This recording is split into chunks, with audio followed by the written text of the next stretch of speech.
elaborado e embasado, né, nos ideais e nos princípios trabalhistas, que isso aí a gente sempre, nosso movimento sempre teve atento a não sair desse contexto trabalhista. Eu estou vendo que é por aí que nós vamos ter um bom resultado.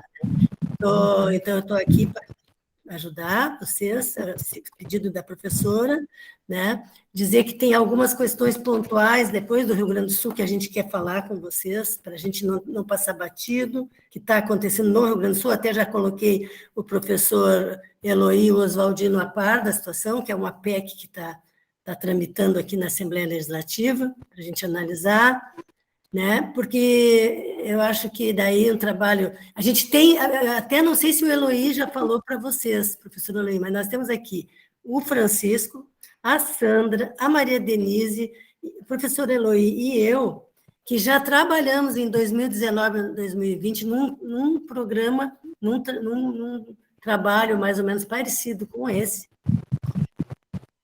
que inclusive foi encaminhado para a Fundação Leonel Brizola. Lembra, professor Eloy?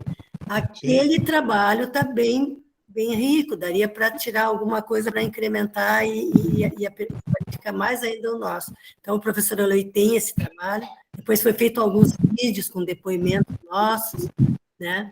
Mas é isso aí. Quero anunciar também aqui a Sandra Silveira, professora Sandra Silveira, é membro do MTPE do Rio Grande do Sul, que foi indicada por mim e pela presidente do CEPER Sindicato para representar o CEPER Sindicato no Conselho Estadual de Educação do Rio Grande do Sul, coisa que todos nós gaúchos aqui sabemos que é uma indicação dificilmente de um professor, geralmente ou é um deputado ou uma instituição. Então, agora, eu, Alda, não indiquei, quem indicou foi o MTPE. O MTPE do Rio Grande do Sul indicou para a professora Helenir o nome da Sandra. O governador assinou essa semana. A gente teve uma honra muito grande ler no Diário Oficial o nome da nossa Sandra, que está aí junto agora, e ela vai tomar posse no dia 27, né, Sandrinha? No Conselho Estadual de Educação, como nossa conselheira do MTPE, e com a presença do professor Eloy Flores, que vai me representar por causa da Covid, que eu não vou poder estar lá, senão vou contaminar todo mundo. Então, é com muita honra que a gente está anunciando para vocês, por estar ganhando esse espaço tão importante no Conselho Estadual aqui do Rio Grande do Sul. Tá?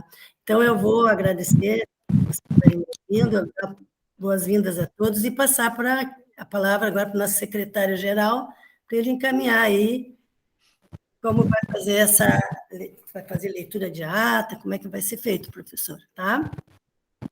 Sim. Boa noite a todos. André, boa noite, Sandra, Érica, Francisco, Oswaldino, já estávamos conversando. Sandra, enfim, né, Sandra? Vamos lá, vamos ter que lutar, vamos continuar a peleia, né? Vamos à luta. É uma honra e uma grande responsabilidade representar esse grande movimento que é o movimento trabalhista pela educação e o CEPER Sindicato, né, a nossa base aqui também de luta, né, para os nossos professores, professoras, funcionários de escola, né? Então, nós temos aqui agora duas frentes. Antes era só o CEPERS, agora o MTPE está ali, ó, firme e rente. Do Conselho. Obrigada pela distinção de todos, aí, por estar podendo fazer tendo a responsabilidade de representar, né, esses dois movimentos junto ao Conselho. Ótimo. Alda, com relação ao que você falava com o André, tudo aquilo já foi incorporado realmente, né? E tu havias comentado na reunião passada sobre a questão da meritocracia, mas não consta no documento. Está lá no documento do Ciro, mas não no nosso. Não no nosso. Então, ele está bem. Eu terminei uma leitura, André, dele todo, fiz algumas contribuições ali, coloquei algumas observações, inclusive para formatar a introdução dele em cima daquele documento. Você já viu ali? Depois a gente organiza isso aí, só para ir acostando aí. Olha o André, que também está aí, ó, chegando. Oi, André, tudo bom? O outro André, tem dois. Quando eu falo com ele, o outro André é o Estábulo. Agora eu falo Estábulo, o outro André é o Reg. Eu fazia confusão, agora já sei Agora já sei que o Stable é o do Nordeste, né? Não, Mogi das Cruzes. Mogi das Cruzes. E o outro André é do Paraná, Curitiba. Curitiba. Isso. Agora já não vou esquecer mais. Tá bem. E o Francisco também está entrando aí, ó. Eu vi Do o Paraná, Luiz. André Luiz. Isso, exatamente. Então, nós podíamos começar com a leitura da nossa ata, tá bem? Tudo bem, Francisco? Como é que você está? Na briga? Tudo bom, professor Luiz? Boa noite a todos e todas, tudo bem? Satisfação. A gente está muito atuante aqui, então é muito bom ver vocês, que bom a nossa reunião. Hoje eu queria pedir desculpa já de antemão, porque como a gente do MTPE aqui de Minas está fazendo parte da construção dos programas dos nossos candidatos a deputado federal e estadual, hoje, especificamente, eu vou ser quem vai conduzir a reunião de um candidato a deputado federal aqui de Belo Horizonte sobre a pauta educação, ela começa às 19h30. Então eu peço desculpas a todos e todas, acabou que houve esse encontro porque esse deputado especificamente ele está fazendo um encontro fechado com um grupo de trabalho e um encontro aberto para explicitar as pautas dele, que será na quinta-feira, e a gente é responsável pelo eixo da educação. Então, peço desculpa a todos que às 19h25 eu vou me retirar, tá? Gostaria também de deixar registrado, professor Luiz, por gentileza, que nós queremos participar mais ativamente da construção do documento, nós aqui de Minas, tá? Se você puder, não sei se vocês estão fazendo no Drive, ou vocês estão com alguma... Sim, ele está no Drive, entra no Drive ali, em documentos que ele está lá. Você pode dar suas contribuições. Joia. Tá, obrigado. Ele está ali, pode dar a tua contribuição ali a hora que você quiser. Até seria bom você dar uma boa. Você não foi lida. adicionado, Francisco, aí você digita lá no grupo o seu e-mail, que a gente adiciona você lá no Drive. Lá. Perfeito, Oswaldino, obrigado. Aí você entra, porque tem coisas ali que você também ajudou a escrever, que era importante você dar uma revisada. Tá bom, obrigado. Eu acho que eu não estou no grupo, nem estou com acesso no Drive também. Eu tenho recebido esses convites pelo Marcos, mas se puder estar no grupo junto lá também é bom. Tá Pronto, bom, André? digita teu zap aí, André, e também o Francisco. o e-mail. Digita os dois, André. Que aí, Professor Oswaldino, professor Oswaldino, eu coloquei no MTPE Rio Grande do Sul para todos que quiserem ter acesso. É importante que eles tomem conhecimento, né? E olhe bem, e eu acho que todos vocês estão lá como leitor, André Stable, eu acho que pode adicionar também, não pode, André? Não pode? Todos que estão naquele documento como leitor, eu acho com que... certeza, com certeza. A única, Oswaldino e amigos, né? A única sugestão que a gente faz para ter alguma coerência e coesão no texto é que todas as contribuições que cada um optar por fazer, que marque com aquela ferramenta de um destaca-texto, por exemplo, professora Alda, e aí coloca lá a sugestão e um destaca-texto amarelo. Aí Isso, a gente já fez assim no outro documento em 2020, lembro que nós fazíamos assim também. Isso é importante só para a gente... Não ter uma cor, isso.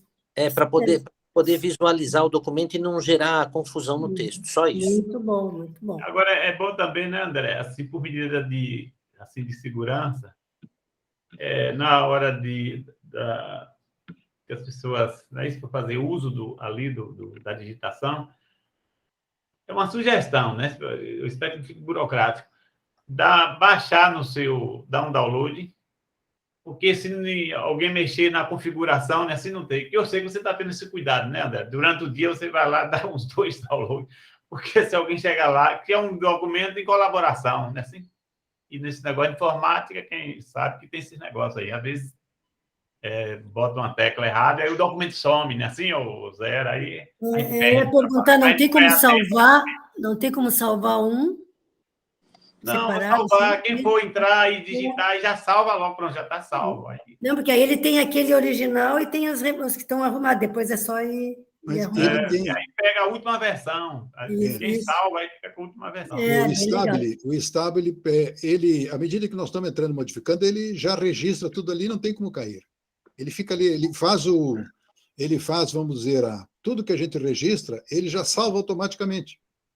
Só o que o Oswaldino coloca é por haver alguma pichotada aí, perdeu o documento. Mas ele salva tudo automaticamente. Alguém perder tudo, né? Mas o André é acostumado com isso aí. Ele sabe como é que funciona bem. Tá bom, pessoal. Nós vamos fazer a leitura do que nós fizemos na última reunião, que ela também foi conduzida pela professora Alda, que saúda os presidentes e representantes do MTP estaduais e anuncia que o presidente, professora Maria, participará da reunião mais tarde. E essa é a reunião que ocorreu no período, lá no mês de março, no dia 28 de março. E já estava previsto para esta. E é interessante que houve duas modificações na ata.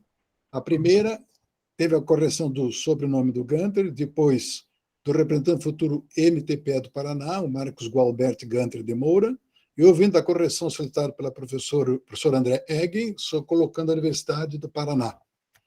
E depois nós entramos no projeto da mandala educacionista e as 7 dimensões da educação. E ficou para esta reunião, que a gente não vai repetir naturalmente, para esta reunião nós discutirmos aquilo que cada um fez as suas contribuições e aqueles pedidos que foram feitos para que houvesse a possibilidade de colocar no documento, tá bem? Então, eu faria o seguinte, Alda e todos que estão participando, nós poderemos, então, analisar parte do documento, se algum tem dúvida, e não o documento como um todo. Se surgiu algum problema no documento, né, André? A gente pode, então, já abri-lo e dar uma conversada sobre ele. Eu fiz as minhas contribuições ainda, hoje eu terminei as últimas, introduzi no documento a parte inicial, que nós já tínhamos o documento feito com a assinatura do presidente, com a assinatura do secretário-geral e com a assinatura da Maria Amélia, que é um documento oficial do partido,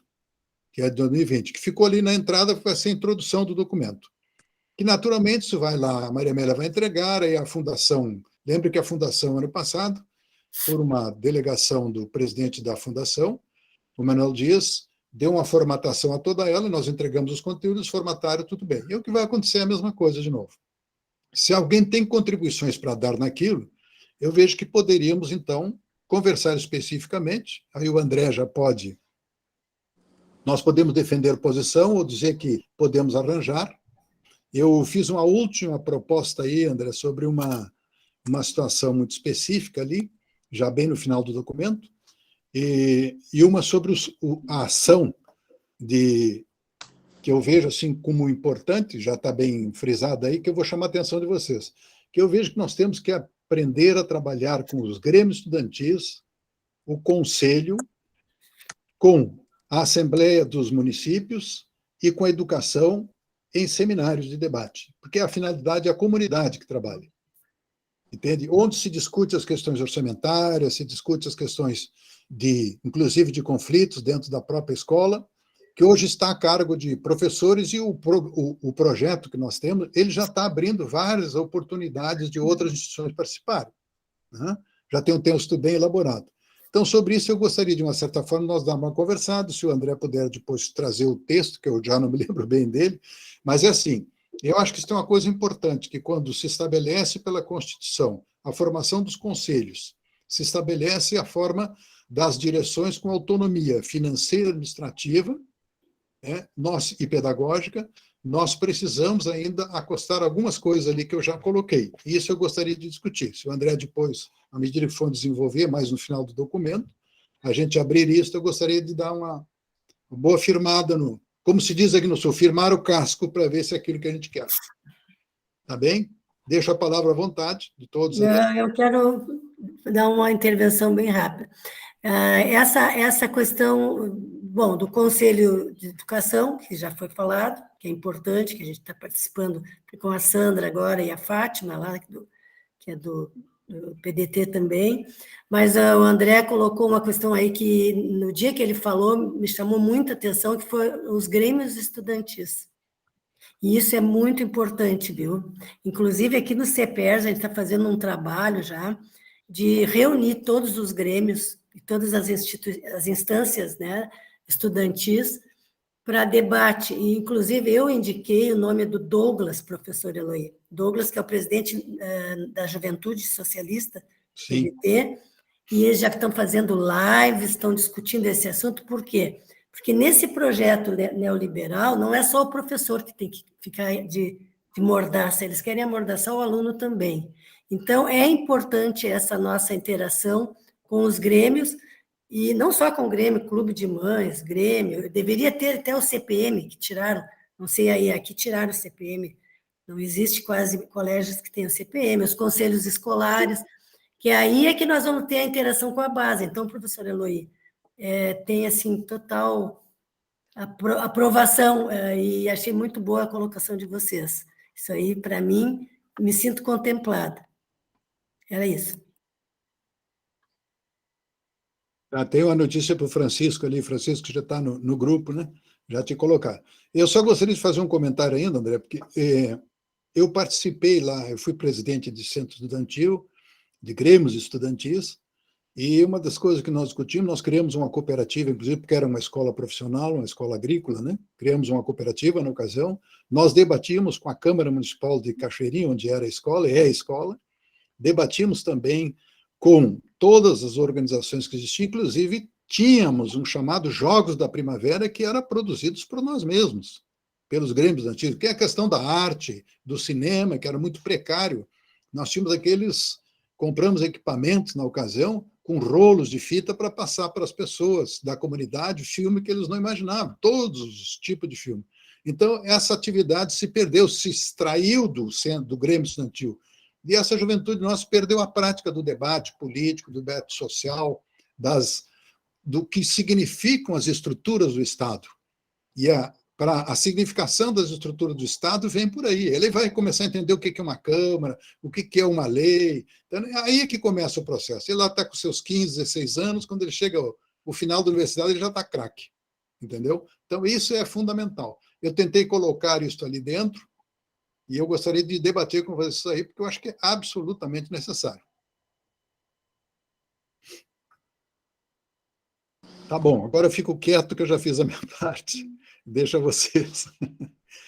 Francisco, alguma coisa, Francisco? Só que eu no grupo do GT, tá. Eu tenho que colocar no grupo do GT o e-mail. GT MTPE Nacional Estadual, é esse? Foi André que disse que não estava no grupo, né, André? Eu já estou adicionando você aqui, viu, André? Aqui no grupo. Não, mas eu acho que eu também não estou. Pronto. Muito obrigado.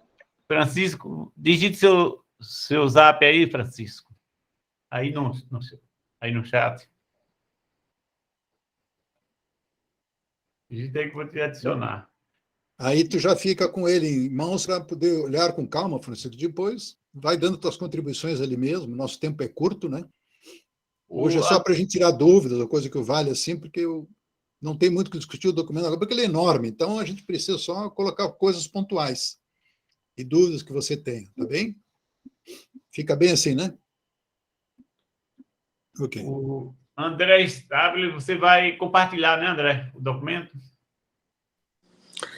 Sim, na verdade, eu até tenho algumas perguntas para fazer, para pedir, inclusive, orientação para a professora Alda e para o Eloy, sobre o método agora que nós vamos adotar, porque eu sou muito dedicado, por exemplo, com questões de escolhas de palavras, né?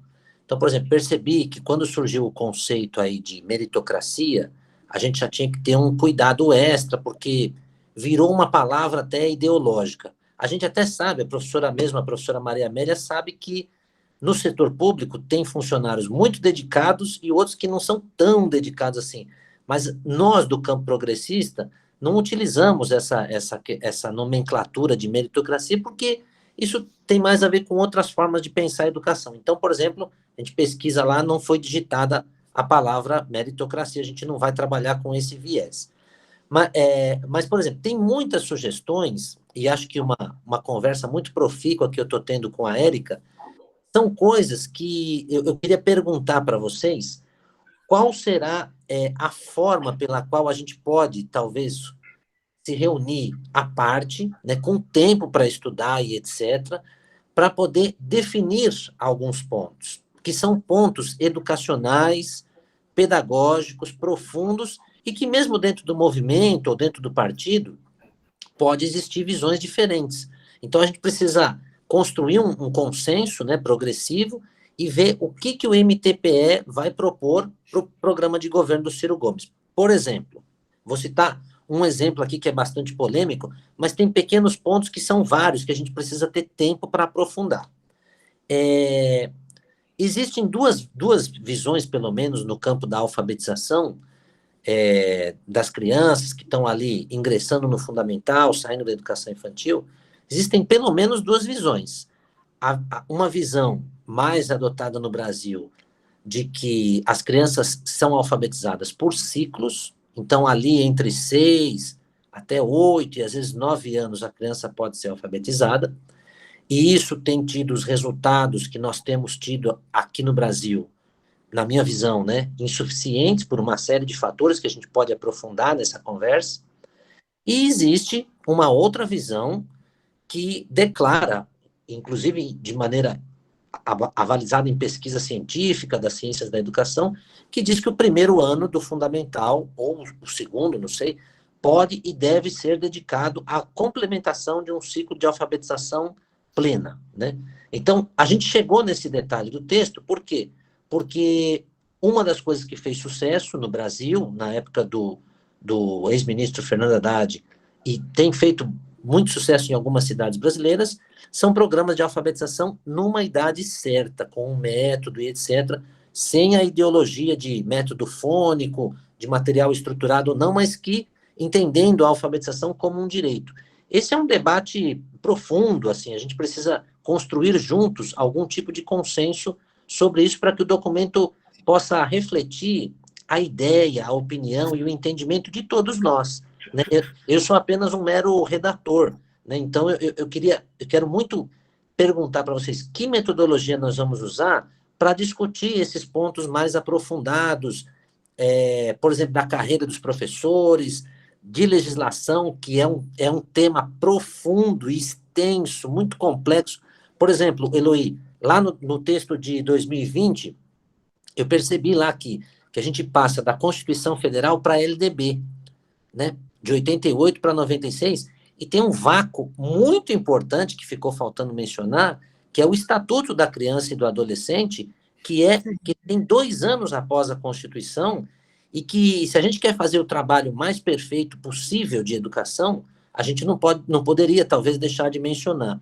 Eu não me apresentei ainda direito para todos do grupo, mas, resumidamente, o texto de 2018, das eleições presidenciais, que foi considerado o texto mais completo de programa de governo de educação, foi o da ex-candidata Marina Silva, e eu pude fazer esse trabalho por ela.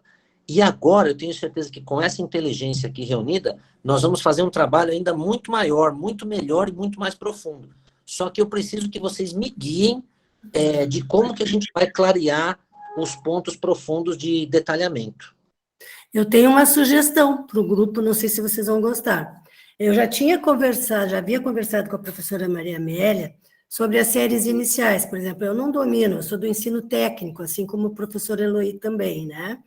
E nós temos gente no nosso movimento que é especializado nessa área de séries iniciais. Então, entrei em contato com a Fátima, que o professor Eloy conhece. Ela é doutora, se formou em doutora, ou está se formando em educação, e ela é especializada nessa área aí e entende, e é conselheira de educação também, do Conselho Estadual de Educação. Aí conversei com a Fátima, ela disse, olha, Alda, vou ter o maior prazer de participar, porque da outra vez eu já participei, mas tem que ser depois do dia 29. Isso é uma ideia. Então, a gente marcar agora, eu não sei que dia é 29, se é sábado, podia marcar, se desse, né, com a Fátima, e a gente fazer uma reunião, pode ser com quem puder participar, para debater mais a fundo essa questão. Não sei o que vocês acham. E quanto ao ECA, que também é importante, porque tem a ver com a avaliação, tem a ver com a evasão escolar, né? Eu acho que a gente também deveria trazer alguém. Eu sugiro, não sei o que vocês me dizem, da gente chamar alguém que seja conselheiro do ECA, que seja não do ECA, como chama? Professor, me ajuda aí, professor Eloy, aqui no Rio Grande do Sul. O Conselho Tutelar? Do Conselho Tutelar, que trata exatamente disso aí. Trazer essas duas pessoas para a gente fazer um debate. O que vocês me dizem? Um um sábado, fora da nossa reunião, essa aqui normal. Professora Alda, dia 29 é sexta-feira agora. Até o dia 29 ela não pode. Então, e a professora Maria Amélia nos informou de que parece que está pré-agendado, não sei, não tenho certeza, parece que está pré-agendado a entrega do documento já no dia 30, para a equipe de campanha, para o Lupe e para o Ciro, não sei se vai ser uma entrega pessoal e etc. Ela falou que a agenda está um pouco apertada, eu não sei se a gente tem esse tempo hábil. Seria importante, né? Seria muito importante conversar com quem é especialista do ramo. André, ela tem realmente esse compromisso dia 30 em Brasília, ela vai lá, vai conversar com o Manuel, vai conversar com o Lupe. Então teria que ser agora, amanhã. Vai entregar o documento. Teria que ser. Eu levantei a minha mão porque eu trabalho há 18 anos no ensino fundamental 1 e 2 e ensino médio, na educação básica, né? E sou coordenadora pedagógica hoje. Ano passado eu estive na educação infantil, né?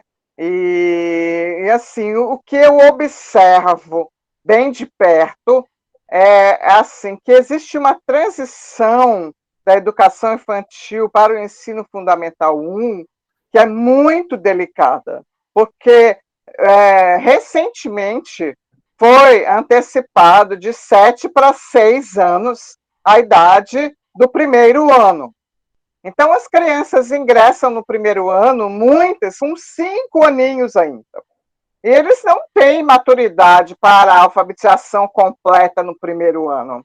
E nós encontramos também uma série de fatores de carências nutricionais, psicológicas, familiares, materiais, espirituais, tá? Em todos os sentidos, que são crianças que ainda precisam muito do brincar, mas eles já são colocados em fila indiana, e com a quantidade imensa de alunos por sala de aula, com alunos de inclusão, muitos até sem laudo e sem um apoio real de pessoas especializadas na inclusão. E, enfim, esse é um quadro, gente, que não é uma brincadeira.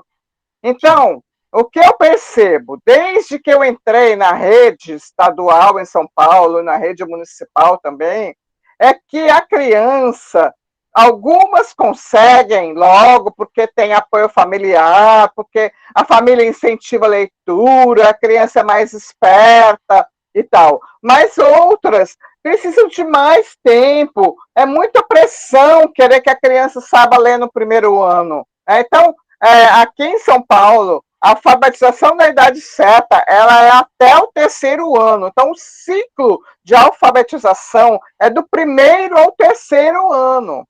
Né? Para que haja um tempo hábil dos professores fazerem esse trabalho, respeitando todas essas variantes, da qual a criança vem trazendo, às vezes muitas nem frequentaram a educação infantil. Nós estamos num período pós-pandemia, ou ainda com uma pandemia, onde o aluno não frequentou a educação infantil, eles ficaram em casa. Então, muitos estão indo para a escola pela primeira vez agora. Eles mal e mal sabem sentar na cadeira, abrir um caderno, pegar um lápis. Então, primeiro é necessário de fazer todo esse trabalho da coordenação motora, da consciência corporal, da identidade deles como alguém que faz parte de uma família, que faz parte de uma sociedade, para depois, então, bem lentamente, para que não seja uma coisa muito, vamos dizer, pesada para a criança, né? É pesado para a criança.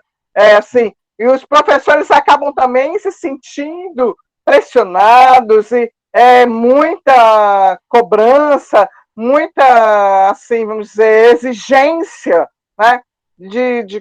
É uma falta de respeito com todos, eu acho, assim, com a família, com a criança, com a escola, com os professores, uma série de assuntos, tá?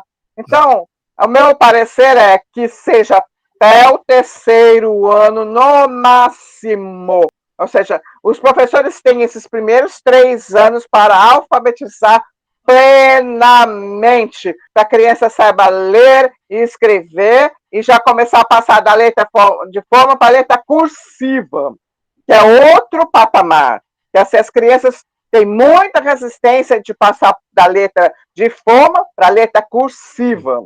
Assim, é difícil fazer essa transição também, né? Então, do 3º para o 4º, aí já começa a fazer essa transição e aí, ou seja, assim, a sala de leitura, por exemplo, né, aqui em São Paulo, no município, ela faz parte da grade horária. Então, a sala de leitura, ela precisa constar no nosso projeto. A necessidade de ter a sala de leitura como disciplina. Não precisa ser disciplina com nota, com avaliação como português, matemática, mas a sala de leitura, ela é fundamental para a criança manusear, para a criança conhecer os diversos gêneros, para a criança aprender a ler com desenvoltura, ouvir contações de história de diversos gêneros poéticos, né?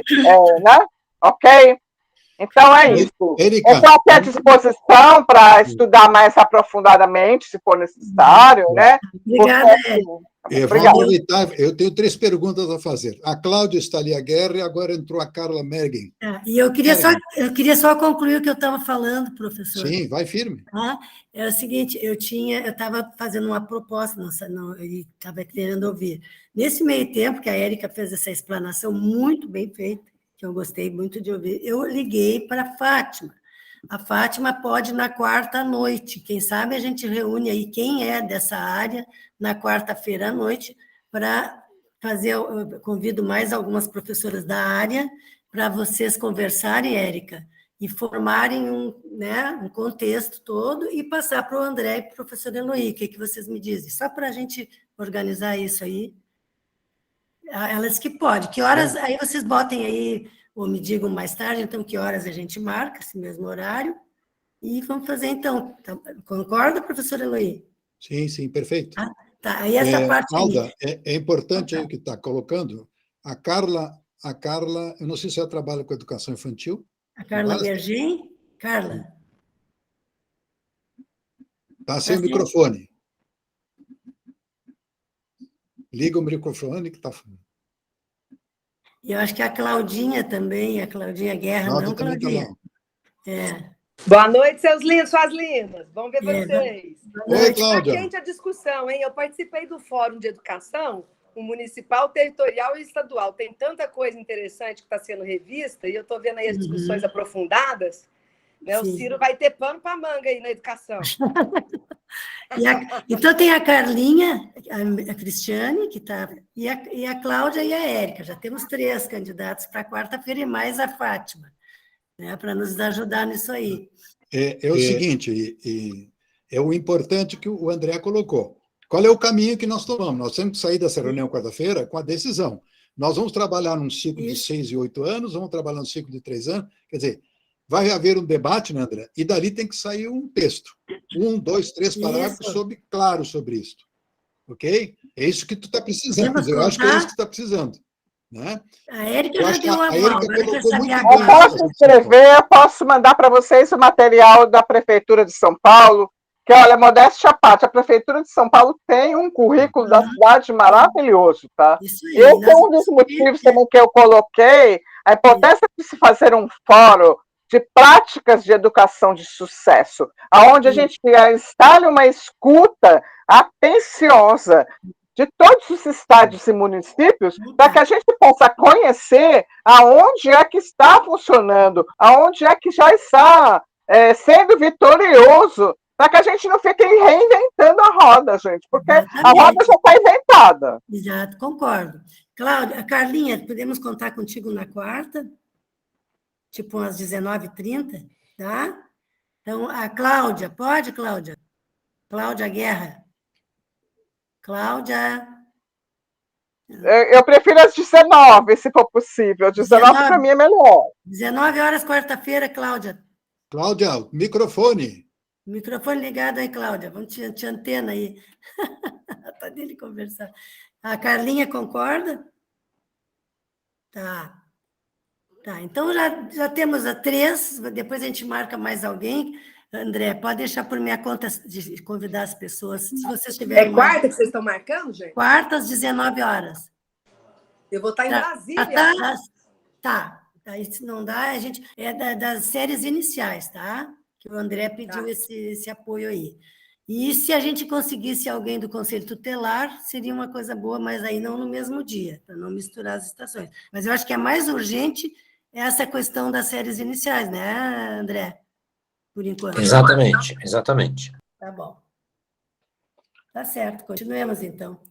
Tá, então ficou assim, ó. André, aí nós precisamos conversar. Tem aquela questão ali também que eu gostaria de discutir, que é um assunto que já foi levantado aqui, sobre os institutos federais e aquela articulação para cima e para baixo, que está bem no texto ali. Até se você pudesse abrir para dar uma lida, eu achei que ele ficou bem articulado, né?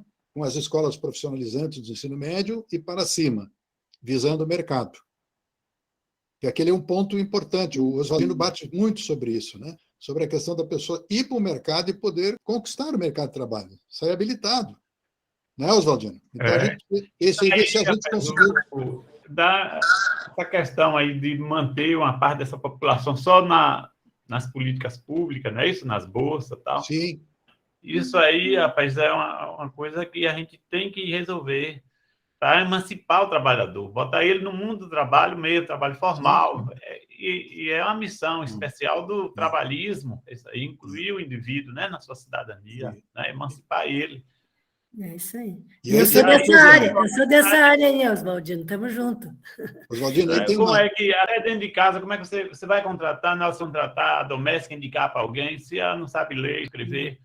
Como é que soma hoje para ajudar dentro de casa, não é isso? A criança, as atividades? Não tem jeito, tem que ter. Por isso que nós temos que fazer um bom projeto de séries iniciais, ensino fundamental e médio, para depois chegar à profissionalização de qualidade, né? Certo. Isso aí. Vou tentar fazer um resumo apanhado do questionamento do nosso amigo Eloy. Isso está mencionado em algumas partes do texto, tá? Porque, como eu falei, né, na metodologia das 7 dimensões, elas não são compartimentos estanques, isolados uns dos outros. Então, quando, por exemplo, você mexe na prática pedagógica de formular um EJA profissionalizante, isso é uma mudança num setor. Mas, ao mesmo tempo, e isso não está separado, é muito importante o fortalecimento dos institutos federais, se houver um entendimento do grupo, de que são escolas de excelente nível. Eu já fiz esse estudo, né, quando a gente faz um recorte das avaliações externas de desempenho dos meninos, dos jovens, do ensino médio, meus amigos, o Brasil sabe fazer boa educação, porque as notas destes meninos, deste recorte, são similares às notas dos meninos da Alemanha. Só que os institutos federais não podemos dizer que ele tenha a qualidade que nós desejamos, porque eles são para poucos alunos. E nós queremos esta qualidade para todos, né? Então, a qualidade de ensino, por isso da gente falar da ampliação dos institutos federais. Os 2 bloquinhos de textos estão assim. Eu vou ler, né, a pedido do Eloy. Então, tem lá, na 3ª dimensão, um Programa Nacional de Educação de Jovens e Adultos, que também abarca a questão que o professor Oswaldino levantou, profissionalizante. Então, com base nos dados do censo, né, do censo escolar, dos estados e dos municípios brasileiros, ampliar os projetos, as ações e os programas no segmento de educação de jovens e adultos, garantindo oportunidades de aprendizagem profissionalizante para todos, porque isso é geração de emprego e geração de renda para os milhões de brasileiros que estão em situação muito difícil. Isso pode ser feito em parceria com entidades patronais e também com sindicatos, e as possibilidades são muitas. Hoje já existe essa possibilidade, a professora Alda pode confirmar, de que nós temos algo em torno de 70 opções de cursos técnicos ou profissionalizantes que podem atender à demanda. Um exemplo muito pontual específico, por exemplo, em Mogi das Cruzes, na cidade onde eu estava como secretário, existem vagas ociosas de soldador, empregos em aberto, e a gente não estava conseguindo formar soldadores. Então, é um emprego de nível técnico, mas que tem muita demanda, bons salários, e não estavam sendo preenchidos. Isso acontece no nível técnico nas mais diversas áreas no Brasil. Na área de petroquímica, na área de telefonia, existem empregos abertos e não preenche porque não tem pessoal ainda qualificado. Então, a gente não deve descuidar da organização dos turnos, e tinha uma sugestão que apareceu lá no texto de organizar bem os horários, porque mulheres, chefes de família, com as suas obrigações e necessidades, elas precisam de horários flexíveis para conseguir estudar também. Então, isso é uma menção que a gente já havia conseguido colocar, e o que o Eloy nos pergunta é sobre a ampliação, que eu vou descer aqui para a quarta dimensão, investir na ampliação da rede nacional de institutos federais. E os institutos federais, assim como as universidades públicas, deixarem, né, conseguirem suplantar o muro que separa as universidades e os institutos federais das escolas dos sistemas de educação de base. Por quê? Distantes, eles produzem um nível menor de aprendizagem. Então, os institutos federais e a proposta histórica do PDT de federalizar a educação é justamente para isso, para que essas escolas, os institutos federais, sejam as escolas de aplicação, e lá os professores possam fazer o trabalho de pesquisa que a professora Maria Amélia mencionou recentemente, que possa acontecer a residência pedagógica. Por quê? Na maioria dos municípios brasileiros, os prefeitos construíram centros de formação de professores que não têm criança. É palestra de adulto para adulto. Então, eles não conseguem observar o momento das luzes, as ciências da educação e as sinapses da aprendizagem. Do mesmo jeito que acontece na residência médica, em que tem um hospital de referência, médicos mentores e médicos residentes em contato com os pacientes, a gente transporta isso para a residência pedagógica, os institutos federais como escolas de referência, professores bastante experientes que conseguem garantir que os direitos de aprendizagem se efetivem, recebendo os professores residentes para ter contato com os alunos. Então, são escolas funcionando e a gente supera o modelo de estágio do século XIX, do século XX, e caminha para o século XXI em residência pedagógica. Essa ampliação, como disse o professor Eloy, envolve a estruturação das instituições com pessoal e infraestrutura que permita parcerias efetivas, porque também é uma escolha muitas vezes política, né, partidária, de onde vai ser instalado um instituto federal, e não de acordo com a necessidade e com a demanda, e com autonomia suficiente, inclusive para que os servidores possam interagir e estabelecer rotinas de trabalho adequadas. Porque também, quando a gente estuda no detalhe do funcionamento das escolas, a gente percebe que muitos servidores estão sobrecarregados porque alguns políticos tentam fazer o sucateamento diminuindo o tamanho das equipes. Então, fica lá meia dúzia de heróis sobrecarregados e faltando gente para atender direito, com qualidade, os meninos que estão nas escolas. Aí, ontem à noite, a professora Maria Amélia reforçou, está o texto lá em vermelho, dizendo assim, as possibilidades desses institutos servirem como escolas padrão mesmo, e que fariam, nesses lugares, formação continuada de professores, e os professores iniciantes recebendo mentoria dos professores mais experientes, usando como referência o livro negro lá do CIEPS. Então, eu achei que isso ficou bem completo, professor. A gente pode sempre melhorar os textos, assim, quando vocês perceberem que tem alguma palavra faltando, alguma coisa, basta mencionar que eu passo lá em revisão, viu, gente? Professor Eloy, hoje à tarde, me falou exatamente isso aí, conversando, né, a gente conversou sobre isso, e eu achei, assim, fantástica essa ideia, e aí até contempla aquele meu antagonismo, de eu não ter tanto antagonismo assim, à meritocracia. Por quê? Porque esses professores seriam preparados não depois de profissionais, concursados e já em carreira, eles seriam preparados durante os 3 anos, poderia ser, né, professor Eloy, de estágio probatório que nós temos aqui, não sei se tem em outros estados. E também vem contemplar outra coisa que seria da nossa área, minha e do professor Eloy, não sei se tem mais alguém aí, A gente do curso técnico, nós temos muita dificuldade em profissionais que, por exemplo, da informática, né, da engenharia, quando se trata de uma escola de química, que nós tínhamos aqui o Hospital das Clínicas, que tratava, né, muito da química, da área da química, e que nós não temos professores com a didática, né, professora Eloy? Então, esses professores nunca podiam entrar no plano de carreira, fazer concurso para o plano de carreira e ascender na profissão, porque eles eram profissionais liberais, pegavam lá um bico e ficavam dando aula nas escolas técnicas. Havendo essa proposta que o professor Eloy me falou e o André está falando agora, nós vamos suprir também essa formação, né, professor Eloy? Podemos ampliar. Vou te dar um exemplo, Alda. Para ter uma formação acadêmica específica para dar aula disso aí. Eu vou dar um exemplo aqui para nós, aqui, André, para você compreender bem isso. A Escola de Saúde Pública aqui, dentro do Hospital de Clínica, um dos maiores hospitais da América Latina, quando eu assumi a superintendência de ensino profissional, eu fui lá pela primeira vez. Queriam tirar as duas... Era o tempo do Rui e Carlos Ossman que fizeram aquilo. Nenhum convênio existia. Então, fecha. Eu digo, não. O Vieira não admitiu também. Eu digo, não é fechar. Eu vou lá conversar com as pessoas. Eu ver o que é. Fomos para dentro do hospital, passei um dia inteiro com eles lá. Aí descobri que uma parte da fisioterapia era dado pela Escola Superior de Educação Física. Outra parte era a área da psicologia. Outra parte era a área profissional de saúde. Então, só para resumir. Aí ela me mostrou lá no final, uma senhora me disse, agora eu vou lhe levar numa sala de aula.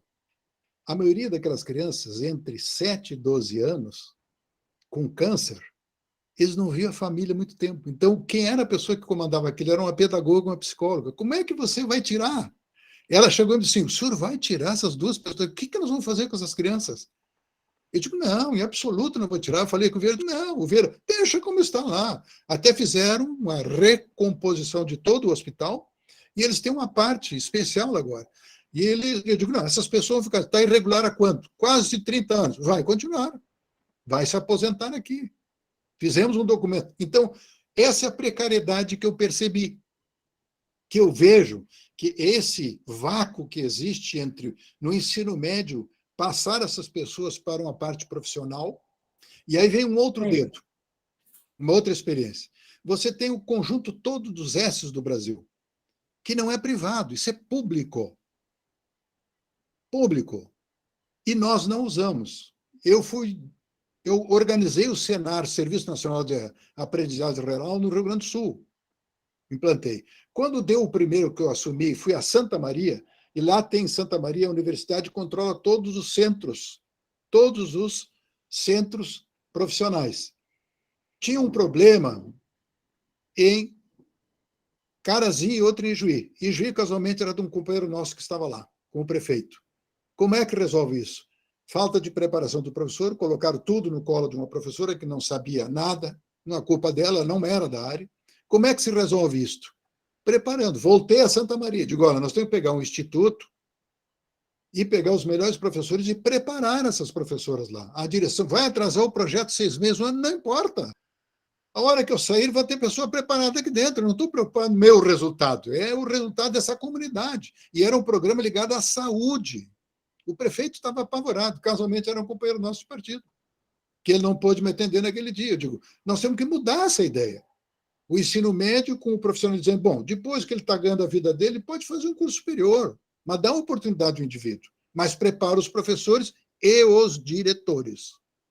Ok, só para dar um exemplo. Érica, eu não quero atravessar a fila, só para pedir mais uma coisinha.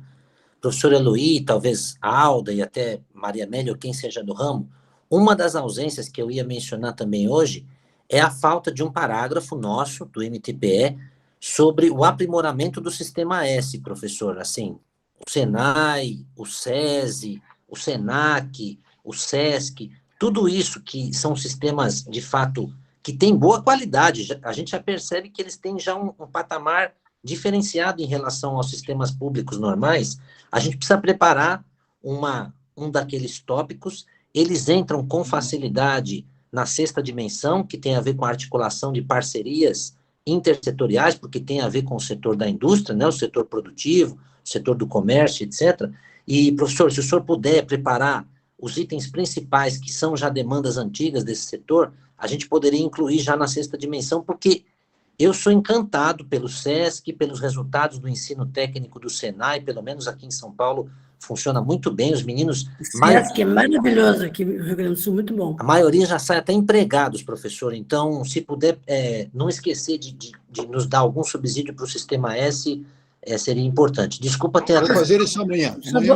Botou na ata, professor? Vai na ata isso aí, né? Está na ata. O senhor colocou em ata. Ah, então tá. Eloy, eu gostaria que você colocasse na ata aí aquela sugestão de Érica Monteiro sobre experiências exitosas de projetos, né? A gente pode começar com os nossos gestores, né, do PDT, no Brasil inteiro. Onde está ocorrendo, né, projetos bacanas nessa área, na área, né, de educação, eles compartilham. Eu tenho até um documento aqui, Eloy, que depois eu vejo com você para adequar ele a usar aqui pela Secretaria aqui do Estado. Professor Oswaldino, eu assino embaixo, tranquilamente, só para ressaltar, o professor Eloy sabe disso, que a professora Maria Amélia já tinha proposto este trabalho aí, de experiências, inclusive tem várias colegas que já têm experiências para serem relatadas, e é uma ideia maravilhosa. Da Janaína, né? Isso, tal, aí. Janaína, a Sandra, a Malavina, a Érica. Oswaldino e Alda, o André, vão buscar isso. André, se fala naquelas escolas de fazer aquelas trocas das escolas estaduais entre si no estado, eu não me lembro agora onde é que está. Vê se tu localiza para nós para ler, porque ali está o que o Oswaldino e a Alda estão conversando sobre Janaína. Se fala assim, é o projeto de escolas irmãs que trocam boas práticas entre si. Maravilha. E esse ano, que é um ano eleitoral, os companheiros nossos do PDT que vão disputar, né, os mandatos, eles se apropriarem dessas informações, tá certo? E o lado positivo, porque a rede pública era assim, às vezes uma escola no mesmo bairro funciona bem e outra, né, isso é um desastre. E a gente precisa apostar no que está em cima, né? Isso que é... A redação, André, tu poderia ler a redação? Eu gostei, ela está muito bem ajustadinha, a redação. Era bom a gente ler, porque essa é importante na discussão que nós estamos fazendo. Vou achar aqui, só um minuto.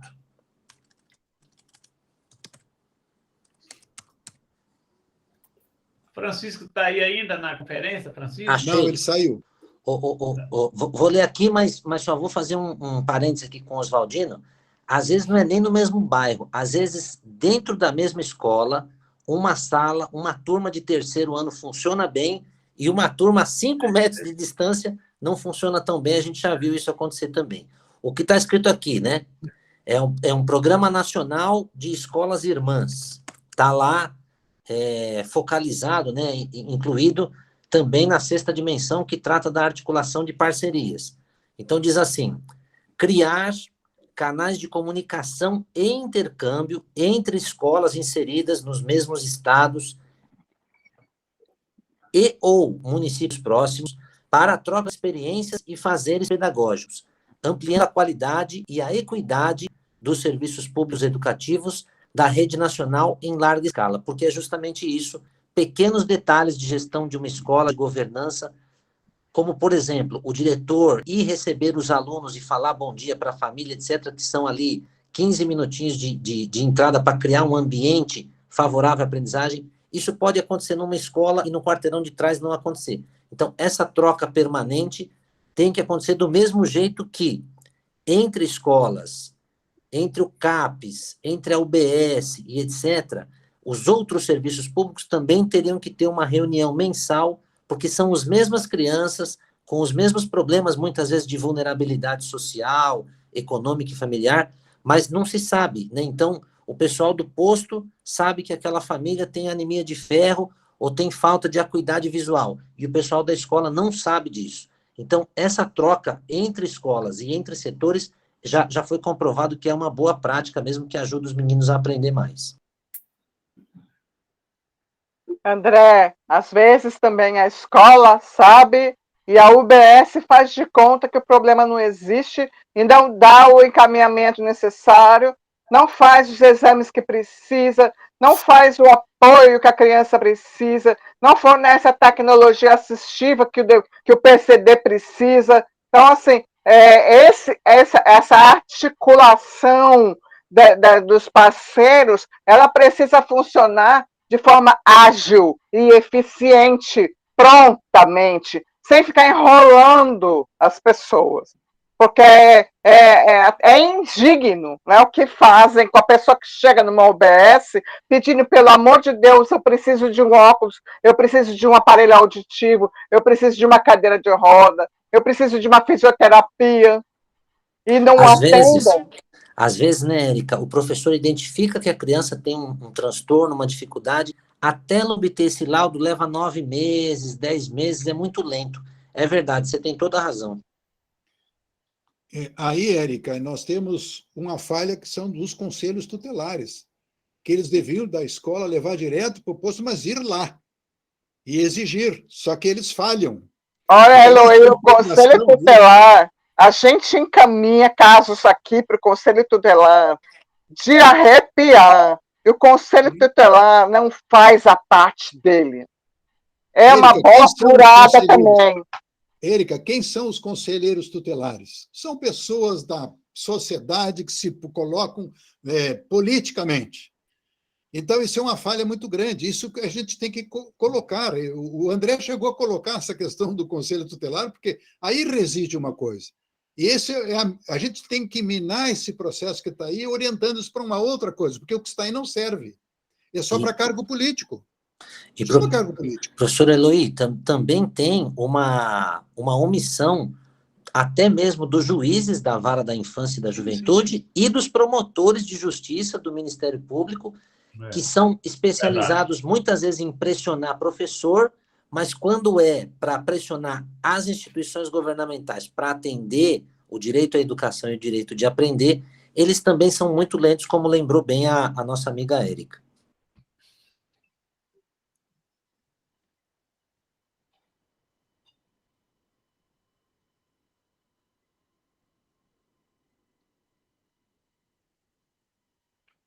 Tem mais? Tem mais alguém inscrito? Eu não estou vendo. Eu acho que, Eloy, que deve... Aí, André, você vai compartilhar esse documento ou só vai fazer essas arestas aí? Oswaldino, ele está aberto no Drive para quem quiser. Aqui ainda tem coisas feitas pelo nosso excelente amigo, se eu não me engano, chama Rogério, é um outro professor que está no grupo. Muito bom, muito bom. Excelente. Tudo que ele colocou lá, a gente já incorporou. Na verdade, o meu trabalho foi até reduzido, foi só tirar o destaca-texto dele, porque estava bem redigido, enfim, está tudo certo. A Érica também trabalhou hoje à tarde no documento, que eu estou vendo algumas coisas em azul aqui. Eu vou continuar mexendo nele, assim, Só que a gente tem que, atendendo o prazo da professora Maria Amélia, a gente tem que meio que dar uma lapidada final, acho que até sexta, né? Para ela poder imprimir, ou não sei se ela vai mandar por e-mail, alguma coisa, mas ela tem que ter um texto mais ou menos fechado, entre aspas, mas sujeito ainda às alterações que virão com as outras sugestões do pessoal, né? André, então, mas essa nossa, todo esse debate de hoje, eu acho que tem coisa para acrescentar algumas coisas aí, né? E já deu a Sandrinha, só um pouquinho. E ainda tem a reunião de quarta-feira, que eu já botei aqui a Érica, a Sandra, se puder também, a Fátima e a Cláudia, e a Carla Mergen, e aí depois elas vão passar para vocês o que elas vão produzir, né? E o conselho tutelar, eu não sei como é que nós vamos fazer, daí esse eu deixo para vocês, tá? E a Sandrinha está levantando a mão ali, nossa conselheira estadual, não sei se ela quer falar. Oi, vamos ver se eu não consigo roubar muito tempo de vocês. Eu tenho um dos projetos que foram desenvolvidos aqui na prefeitura, na época que eu fui prefeita, e que foi, assim, um projeto que até hoje eu ressalto muito pela maneira como foi implementado e o resultado que deu. Infelizmente, como eu disse, eu falei na reunião passada, né, onde a professora Maria Amélia, falando em cidade educadora, o próximo prefeito não seguiu a mesma política e terminou com um programa que era para ser um grande projeto, né? Eu não sei aonde se enquadraria, se teria espaço, de repente, numa dessas trocas de experiências, ou como sugestão para futuras gestões pedetistas aí dos municípios, que era o seguinte: eu, como prefeita, era chefe da junta militar, né? Todos sabem, todo prefeito é o chefe, o presidente da junta militar. E recebia, em todos os períodos de incorporação dos meninos aí para o serviço militar, recebia uma listagem imensa de meninos dispensados do serviço militar. E eu, curiosamente, sempre analisava bem a listagem, olhava quem eram, idade, escolaridade, e a grande maioria, para surpresa na época, eram meninos de baixíssima escolaridade, arrimos de família, né, sem perspectivas de emprego, de estudo, assim, uma realidade bem difícil. E o que a gente fez? Criamos um programa, que era o chamado Jovem Cidadão Consciente. E eu busquei na iniciativa privada, no primeiro momento, porque a prefeitura não tinha previsão para sustentar um projeto do porte que nós pensávamos, e eu enviei uma carta para cada aluno, cada menino desses, né, dispensado do serviço militar, querendo saber se ele gostaria de se incorporar a um trabalho praticamente voluntário junto à prefeitura. O que era praticamente voluntário? Porque as empresas me doaram uma bicicleta por menino, davam uma sacola econômica para a família mensalmente, e mais tarde eu consegui um recurso junto ao Pronárcia, um programa federal que havia na época, né? E repassava uma bolsa auxílio para cada menino, para cada família, né? E eles desenvolviam atividades junto à comunidade, nas festividades, em frente às escolas municipais, mediando conflitos entre os alunos, porque eles tinham uma idade apropriada para isso, né? Mesma fala, mesmo tipo, mesmas afinidades, e nós, na contrapartida, fornecíamos para eles, além de todas essas, bicicleta, bolsa auxílio, sacola econômica para a família, formação.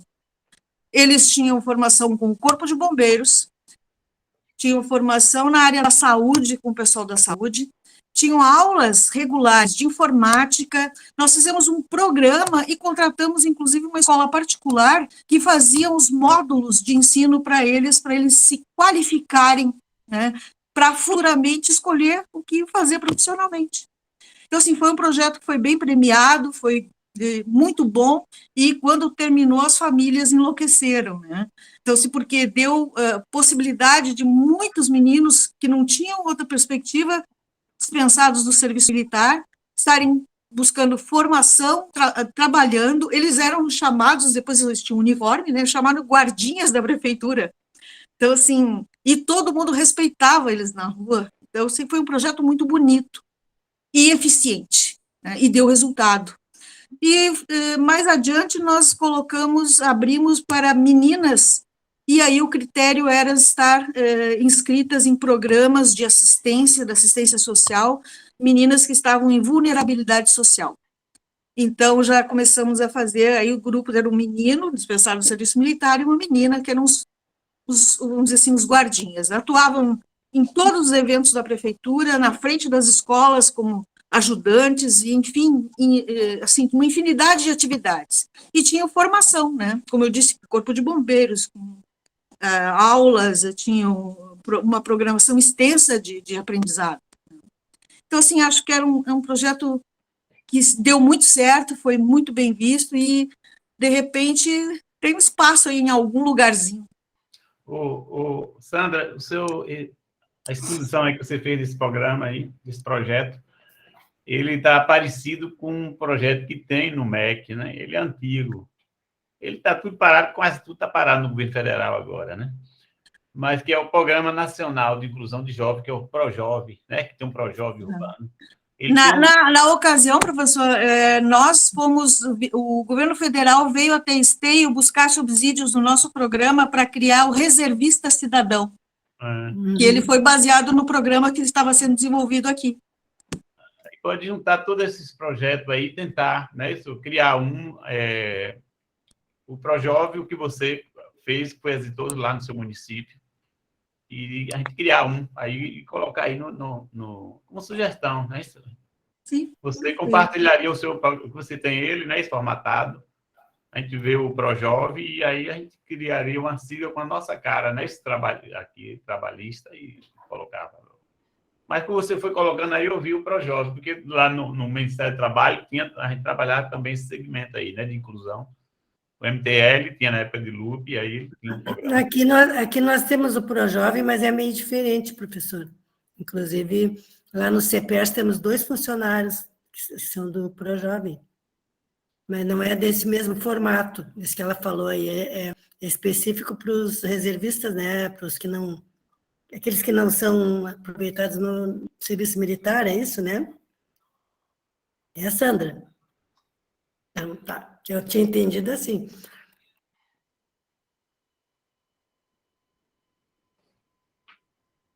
Professora Sandra, se a senhora tiver, não sei se a senhora já acessou lá o Google Drive, a gente adotou, como é um texto que vai fundamentar um programa de governo, a gente adotou um formatozinho resumido, ou seja, a gente coloca um item de chamada em negrito, que pode ser algum desses nomes que já foram mencionados, eu não vejo problema nenhum, aliás, é uma mania ruim de alguns políticos quando assume que quer mudar o nome das coisas, quer transformar as coisas para dizer que ele que está criando. A gente pode manter o nome e tentar ver se pode nos enviar um parágrafo resumido embaixo, que a gente já coloca também já no documento, porque esta ideia, na perspectiva, inclusive, atual da Base Nacional Comum Curricular, do projeto de vida dos meninos, dos jovens, é muito importante. Acho que, com certeza, é uma contribuição muito valiosa para todos. Você já está adicionado, não está, Sandra? Lá no Drive? Não acessa o Drive? Você está com o microfone fechado, Sandra. Oi, já está acredito que sim. adicionado lá no Drive, não está, Sandra? Eu não verifiquei, mas acredito que sim. Eu não tive o tempo ainda. Eu estou com uma dúvida bem básica aqui. Esse documento ele só contempla a educação básica, ele não contempla ensino superior, né, universidades. Acho que por enquanto ainda não, né? Por enquanto ainda não, mas também seria uma contribuição que eu acho que é importante. O papel do MEC... Você digita seu e-mail aí, Sandra, no chat, só para confirmar aqui se está compartilhado. Esse documento também deve incorporar a questão da universidade? Eu penso que o estágio ele já pode conduzir direto para o ensino superior.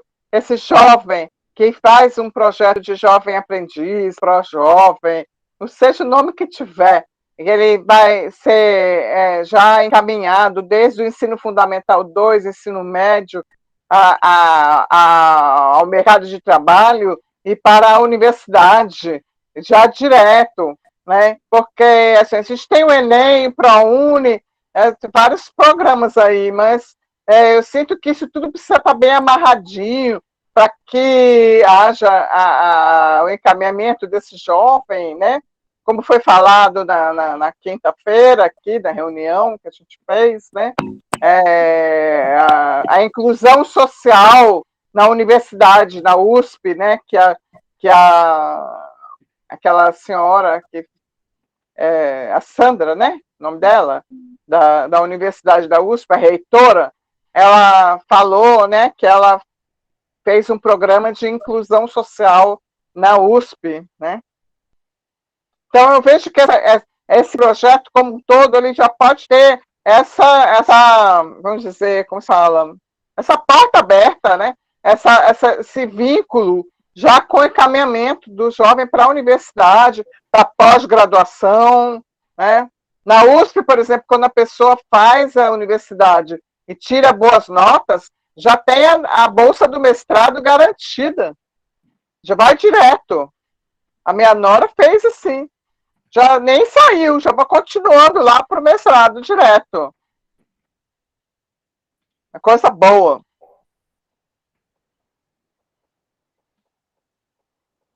É que eu vi que nesse documento agora só menciona a universidade ali quando fala do MEC coordenar a questão das licenciaturas, da formação de professores.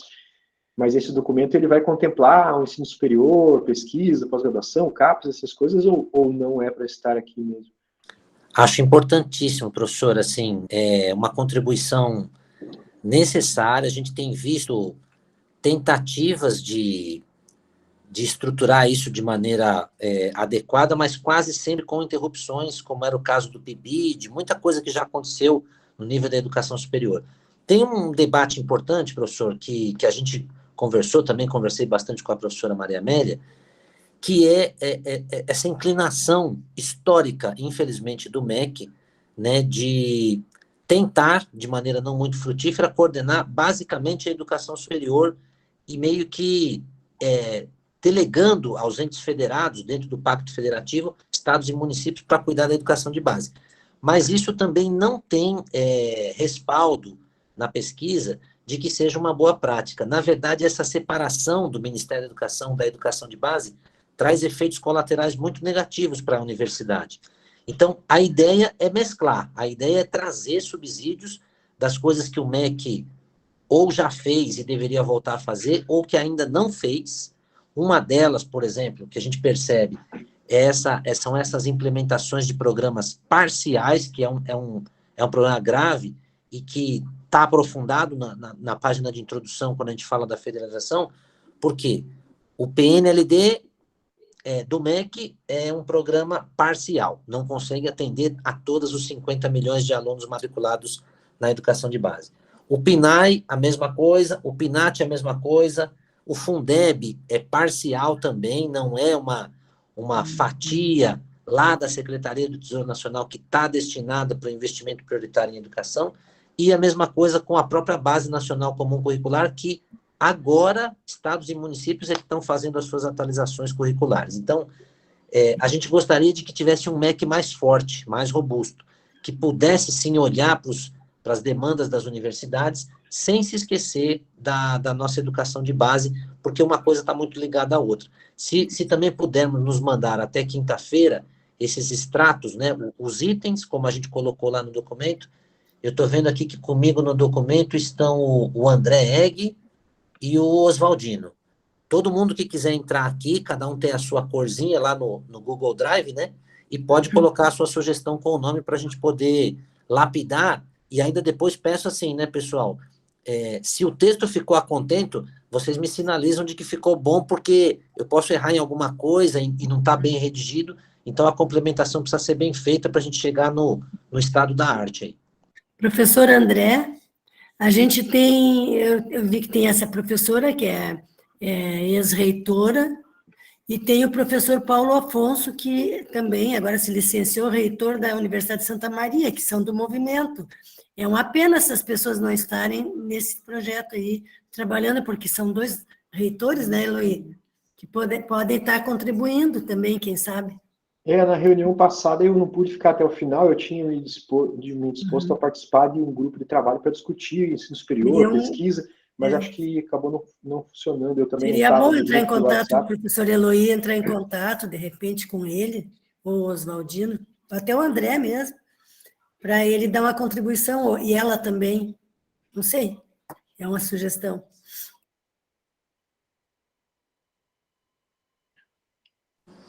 O que vocês puderem me passar, professora Alda, já que eu estou tentando meio que lapidar aqui o texto, o que vocês me passarem, a gente vai fazer constar lá, e eu estou sempre aí implorando para que, estou mandando agora algumas devolutivas para o professor Eloy.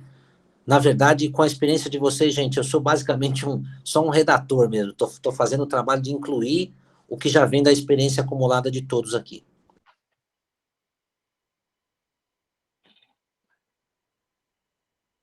Viu, André?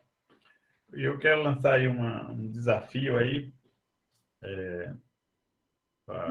para todos, que é o seguinte: a gente fazer uma videoconferência dessa, agora com acesso ao público, para a gente dar uma legitimada, ser tipo uma chamada, uma audiência pública, né, virtual, aonde a gente ia dar oportunidade, do público interagir com esse projeto, né, antes de protocolar. Agora, tu vês, está em cima, né? Mas mesmo depois de protocolado, né, assim, a gente fazer uma escuta, é o tipo uma escuta, né, deixar aberto lá no Facebook e fazer um card antes, divulgando, né, para os pais, as mães, estudantes, tudo, e ali vai ter muitas ideias, é uma forma da gente estar próximo, né, à comunidade. Vocês ficam aí para vocês estudarem, né, para vocês aí ver se é viável. Aqui da parte nossa, eu acho que a gente já tem essa estrutura para fazer aqui, né? E aqui é só compartilhar né, no Facebook. Sandra quer falar.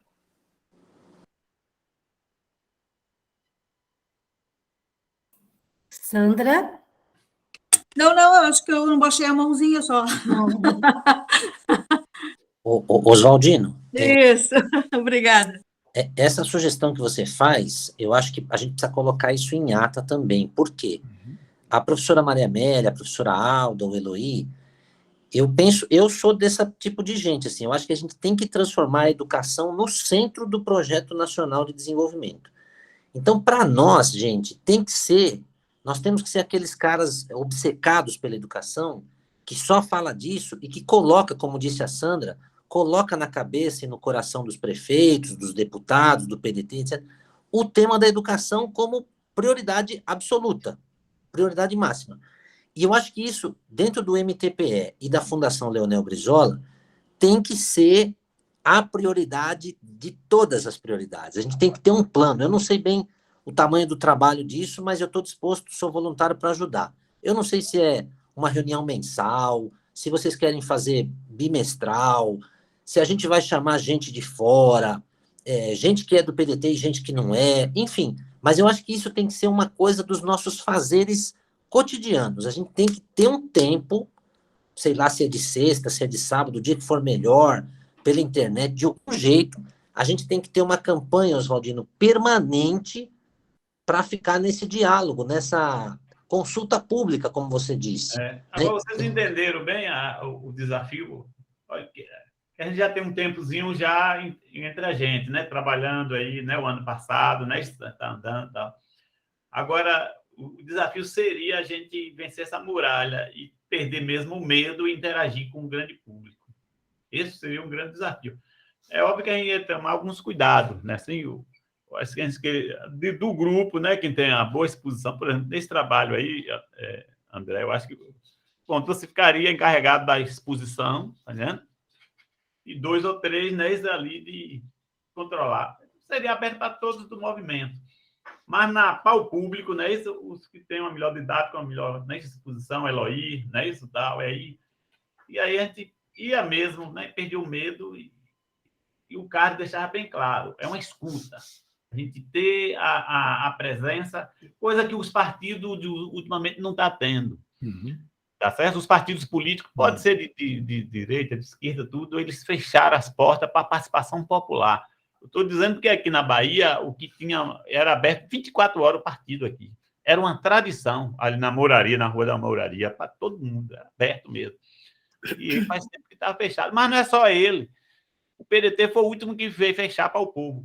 Mas o PT fechou também. A direita, isso nem se fala. Funciona num condomínio de luxo na casa de alguém, como se fosse dono mesmo, ninguém nem fala.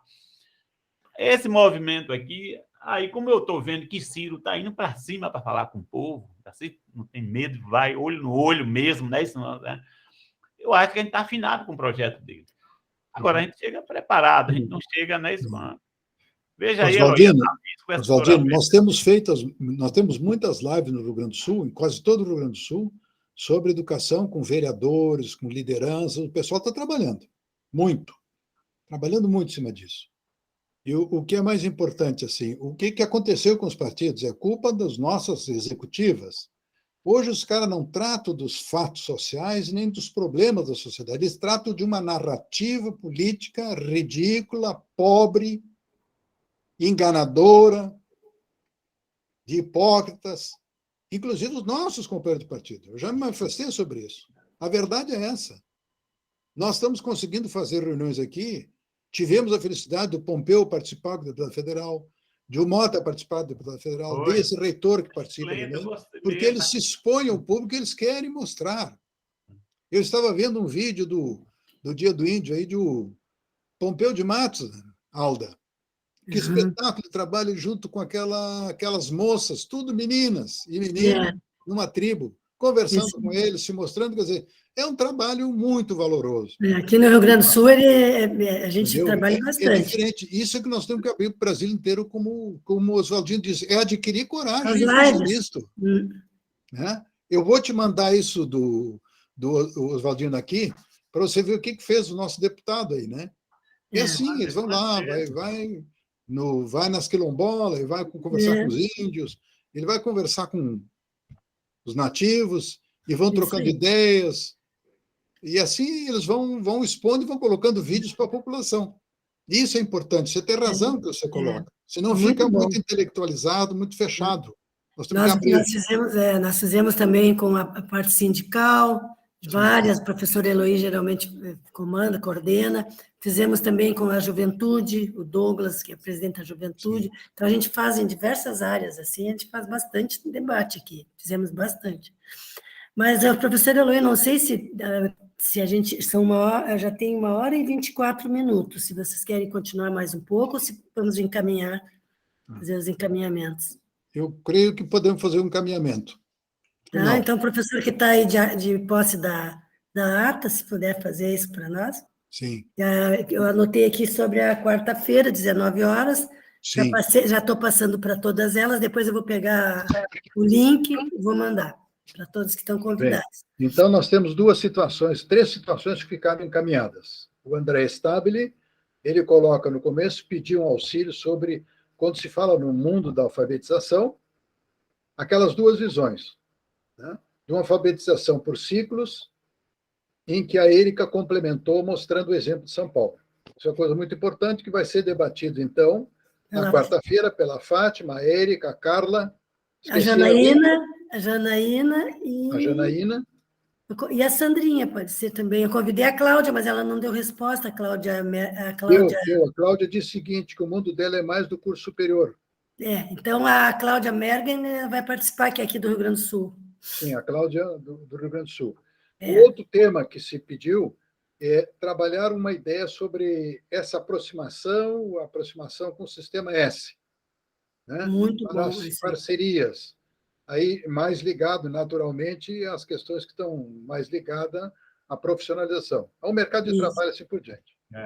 Eu vou tentar fazer a elaboração disso, André, vou mandar para o Stabile isto, mandar para vocês, a gente conversa.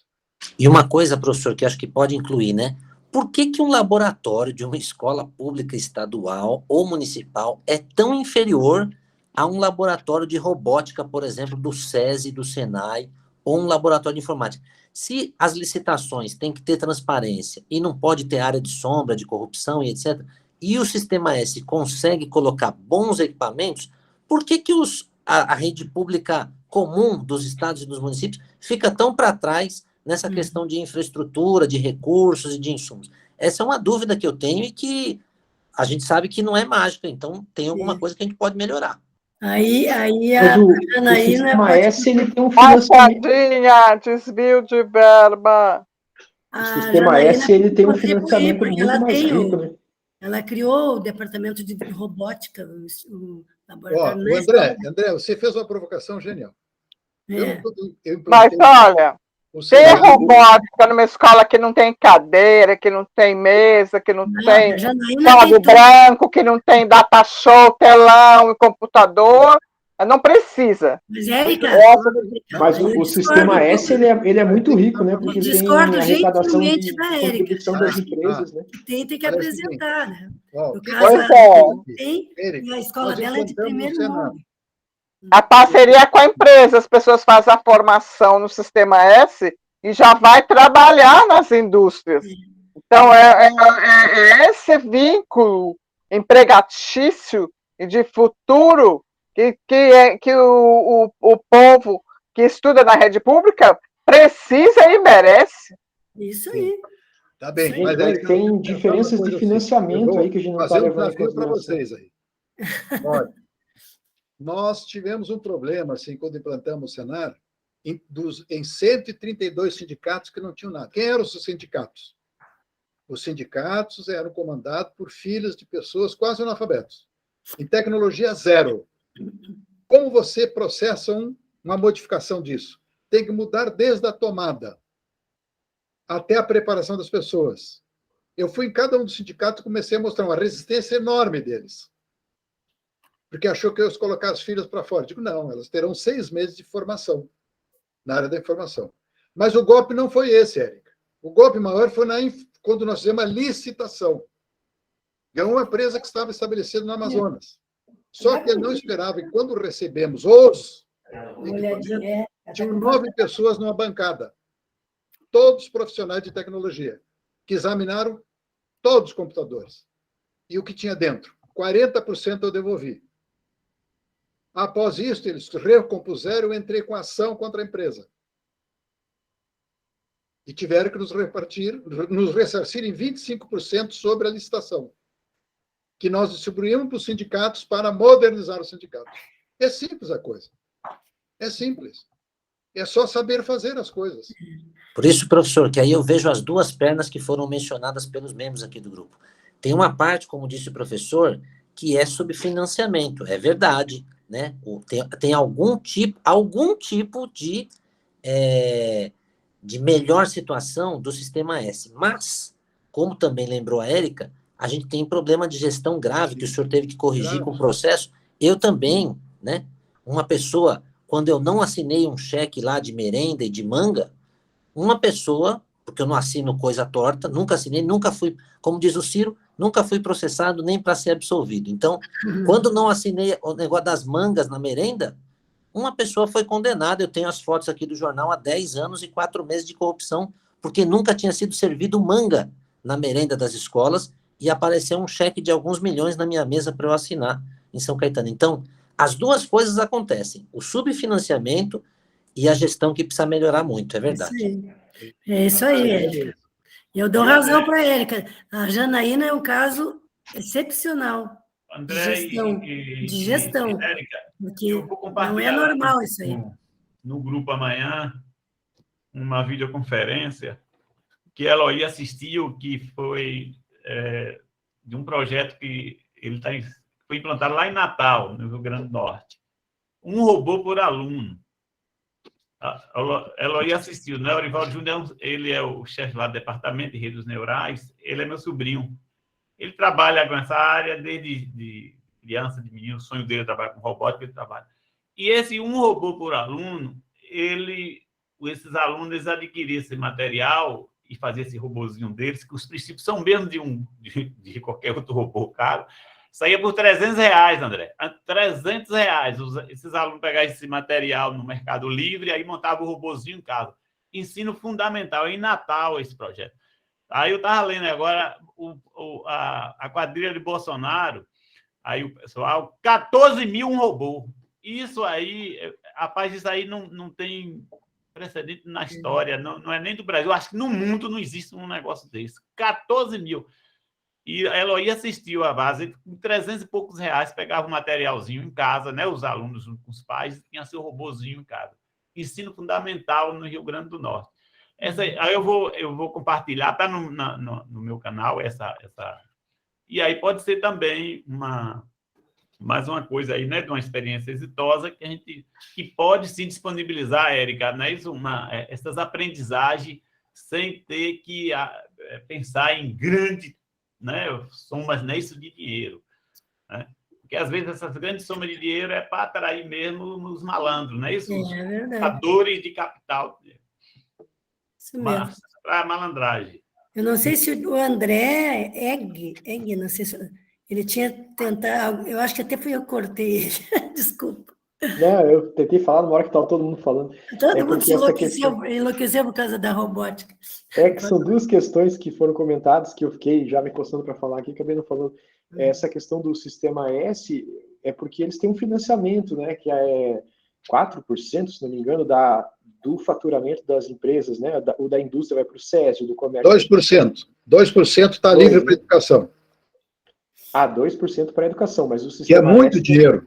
Que é muito dinheiro. Eles não sabem o que fazer. Em São Paulo é muito dinheiro, Rio Grande do Sul, Santa Catarina, Paraná, porque tem o setor empresarial é rico, né? Eu não sei se em todo o Brasil é a mesma situação, mas assim, não dá para reproduzir o mesmo modelo de financiamento, e a mesma coisa com relação aos institutos federais, né? Porque eles têm seleção de alunos. Aqui no Paraná, o Instituto Federal é mais concorrido que qualquer vestibular, assim, então eles acabam pegando uma elite dos estudantes, a carreira de professor é semelhante à de professor universitário, né? Então, é um professor que tem uma condição de trabalho muito diferente do professor de educação básica, então, e eu não sei, assim, se é possível replicar isso em nível de todas as escolas do Brasil inteiro, porque acaba sendo uma coisa meio pensada para um nicho, né, com um financiamento muito mais forte. Mas acho que também isso não inviabiliza nada do que está no documento ali. Acho que ali não tem nenhuma questão assim. Professor, desculpa, professor. Não, pode falar, desculpa. Não, ia concordar muito com o que disse o professor agora, porque é verdade que esses financiamentos, eles acontecem, entre aspas, quando você olha todo o tecido do Sistema Nacional de Educação, eles têm um financiamento num patamar um pouco maior. Mas a proposta, né, a proposta histórica do Anísio, do Brizola, do Darcy e do próprio Cristóvão, né, em 2006, né, nas eleições de 2006, era de que a gente montasse essa engenharia para o Brasil dar um salto para o século XXI.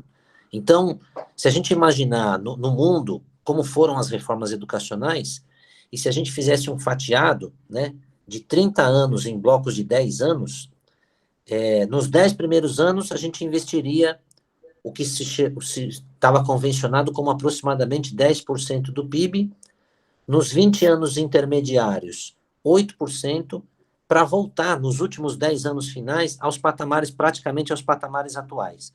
Só que chamando esses prefeitos, né, não é imposição, é por adesão, né, para que os prefeitos se querem ou não federalizar. Como é exatamente isso que a gente está propondo na federalização. A estrutura das escolas e a carreira, um plano de carreira sólido que não tem no Brasil. Então, nós temos 5.570 planos de carreira diferentes, porque cada carreira tem os seus penduricalhos adicionais. Então, tem professores, vocês sabem melhor do que eu, que dão aula em 6 escolas, em 5 escolas, em 4 escolas, para poder sobreviver. E os professores dos institutos federais, não. Então, aí a aprendizagem aparece, as notas aparecem e as coisas acontecem. Então, se o professor tivesse a mesma condição de trabalho que tem na universidade ou no IF, né, seria outra educação no Brasil, né? E é isso, professor, assim, isso é possível. Essa engenharia orçamentária e financeira foi apresentada algumas vezes. O ponto principal, acho que desse documento é esse, né, da federalização, que o Ciro já colocou no Projeto Nacional de Desenvolvimento, no livro dele. A gente só precisa explicar como é que faz. Que é possível e que o Brasil sabe fazer boa educação, isso eu não tenho a menor dúvida. E boa saúde. Trabalhar, né? Que daí e boa saúde. Eu quero dar um depoimento aqui para vocês. Eu que estou com a Covid-19, meu marido também. A gente está na praia, tinha vindo passar um feriado aqui, né? Não esperava. Daí passamos mal, fomos no SUS. Olha só, eu tenho IP, o professor Eloy sabe o que se paga de IP, que é uma grana. E se tu vai querer uma consulta pelo IP, tem que marcar com um mês de antecedência. Eu fui lá, só com a minha carteirinha de identidade, foi feito o exame ali mesmo, o teste, foi diagnosticada com a Covid, ele também. Eu fiquei com pressão 18/10, imediatamente fui medicada, e já prescreveram a receita, já me mandaram para casa, e eu estou indo super bem pelo SUS. Então, o Brasil sabe fazer saúde também. É uma questão da gente pedir para o Ciro, se Deus quisesse ele ganhando, para investir muito no SUS, que é o melhor sistema de saúde do mundo, eu acho. Eu posso dizer para vocês, só com a minha carteirinha, não paguei nada, nem um centavo, nem remédio, nem nada. Verdade. Que, na verdade, né, professora, já está pago pelos impostos que a gente recolhe. Altíssimos. Então, o serviço público de educação, de segurança, de saúde, deveria dar esse retorno para a população brasileira como um todo, né? Infelizmente não dá. André, eu vou colocar a questão para vocês aí, que eu tenho uma preocupação há muito tempo com isso. Que tipo de gestor nós devemos botar dentro do Ministério da Educação, se ganharmos a eleição? É mesmo. E nós temos que fatiar isto, né? Tu tem aqueles que teriam que ter alta capacidade, não, mas aí é alta capacidade de gestão e intelectual, por exemplo, para trabalhar toda a questão das universidades de pós-graduação e os acordos internacionais. Isso é um tipo de cérebro, isso é um tipo de planejamento, isso é um tipo de orçamento e é um tipo de gestão, diferenciada do resto. É uma elite do pensamento mundial. Aí você baixa... De certa forma, já tem uma separação por causa da CAPES, né? Que é separada. Sim. Né? Já tem, tranquilo. Mas o que Só eu que me a CAPES refiro... hoje está com os piores gestores possíveis. Mas né? o que eu me refiro é a capacidade de gestão do indivíduo, o cérebro desse indivíduo com capacidade de gestão, riqueza de gestão, de compreender. Porque a estrutura existe, toda ela. É perfeita essa estrutura. Toda a estrutura está pronta, os acordos estão prontos, os contratos estão prontos, tudo está pronto. O problema é quem se coloca lá. Nós não precisamos ir longe, está aí o exemplo de hoje. Pessoas ruins, são 5, que não conseguem fazer nada. Você entra, vê uma pessoa entrar bom, agora vai subir, esse cara vai mandar fundar. Mas quem é a pessoa? Nunca teve na educação, gente. Não conhece nada. Daqui que ele aprenda humano, já acabou tudo.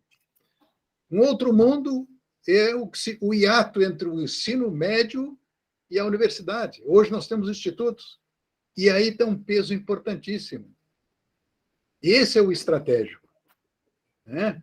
O hiato entre a universidade hoje e o ensino médio e o mercado, um mercado de qualidade, está exatamente nos institutos.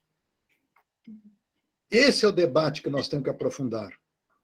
Que eu fiz aqui quando tive uma surpresa, quando assumi a superintendência, aqui conversando com Santa Maria, com a reitora lá.